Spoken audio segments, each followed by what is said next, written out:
Ana Flor faz análise perfeita das falas dos ministros do Supremo Tribunal Federal e mostra por que deu tudo errado para Eduardo Bolsonaro e sua família. Espia. Preste atenção, vergonha, chantagem, covardes, milicianos, pseudopatriotas. Poder Judiciário está de volta e essas foram algumas das palavras usadas nos discursos dos ministros do Supremo Tribunal Federal. O retorno não só de recados, mas de respostas. Os ministros do STF fizeram questão de dizer que as ameaças dos Estados Unidos não vão ter efeito na corte e que o julgamento da trama golpista vai continuar e ser concluído ainda este ano. Esse relator vai ignorar as sanções que lhe foram aplicadas e continuar trabalhando como vem fazendo, tanto no plenário quanto na primeira turma, sempre de forma colegiada. Ana Flor está com a gente lá em Brasília. O Supremo Tribunal Federal deixou muito claro ali, né, que não vai mudar o rumo do julgamento e que vai ignorar as sanções americanas. Dá para dizer que o plano dos Bolsonaros deu errado quando a gente olha por o que aconteceu hoje no Supremo? Deu errado o plano de salvar Jair Bolsonaro do julgamento no Supremo, deu errado a tentativa de obrigar o Congresso a aprovar a anistia e até os planos de Eduardo Bolsonaro de se promover politicamente estão dando muito errado. Mas o que te pareceu a fala do ministro Alexandre de Moraes, principal alvo da Magnitsky, né, e principal alvo também desse trabalho feito por Eduardo Bolsonaro e Paulo Figueiredo nos Estados Unidos contra ele? Marcelo, foi uma fala bastante forte, garantindo que não vai ter mudança, quer dizer, não vai apressar, não vai atrasar o processo, e a gente está falando especificamente aqui do processo da tentativa de golpe, que envolve onde está sendo julgado como réu também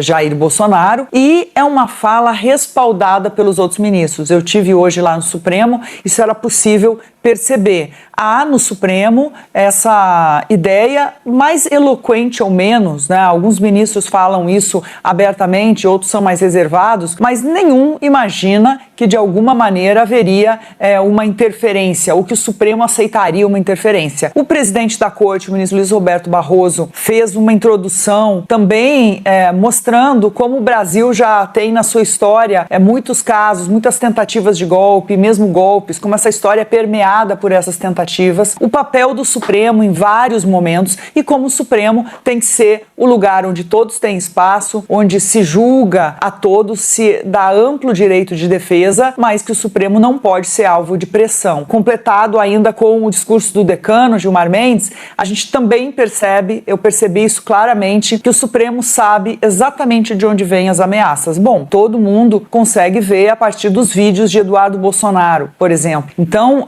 houve falas muito claras direcionadas a Eduardo Bolsonaro e demonstrando que não vai ser fácil, não. Teve uma fala também direcionada ao Congresso Nacional. Muita gente, a percepção que se tem, eu tenho essa percepção também, que o Congresso ainda não reagiu como deveria a essa ameaça externa. As notas foram quase anódinas, as duas notas da Câmara e do Senado. Então, o que a gente vê nesse momento é um certo questionamento para que o Congresso também reaja. O Congresso que está sendo diretamente pressionado por Eduardo Bolsonaro, os presidentes das duas casas chegaram a ser ameaçados, inclusive, com a lei Magnitsky e outras possíveis medidas, segundo Eduardo Bolsonaro, se não aprovassem a anistia, o que não está andando. A gente conversa com os parlamentares, não vai andar. Então, agora, o que a gente vê é executivo e o próprio legislativo tendo que lidar com repercussões, como essa lei Magnitsky, que pode exigir medidas ali do nosso sistema financeiro. Isso é algo complexo que vai se apresentar logo mais adiante. Mas os ministros, inclusive no jantar de ontem, a gente falou sobre isso aqui, né, Marcelo, aqui em Brasília, no jantar de ontem, muito firmes, muito acreditando, né, firmemente que mesmo que venham sanções para outros ministros ou outras autoridades, isso não muda o roteiro, não muda o que o Supremo vem fazendo.